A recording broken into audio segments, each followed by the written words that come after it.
Alyo. Hop, qo'yalaman. Hop. Assalomu alaykum do'stlar. Bugun biz sizlarga xos 1 minut. Bizga ham kirib ketibdi. Qo'l ushlang prezga o'sha kelib bo'lsa ham qalbi toza bo'lgan bozorimizga Jahongir yaqin degan joydan topgan. Do'konni ham zo'r ko'ramiz, videoda ochib o'tdik.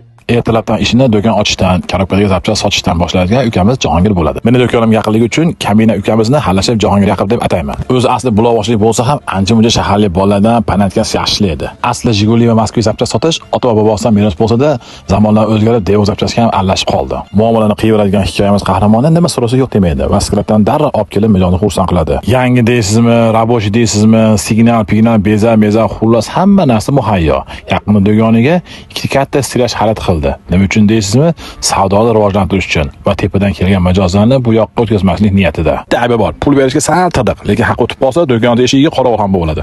Xullas boshda aytib o'tganimdek, ukamiz qo'li kir bo'lgan bilan ko'ngli toza bola hisoblanadi. Yaqinda do'konni yonidan o'tib ketayotsam, hayratdan yoqa ushladim. Koreyadan kelgan 1.6 va 1.5 galopkadan terib qo'yibdi. Ha mayli, omadini bersin. Jahongir yaqin do'koniga kelaverasizlar. Menga yaqin joylashgan, ko'ngil yaqin. Bemalol kelib, nima so'rab beradi.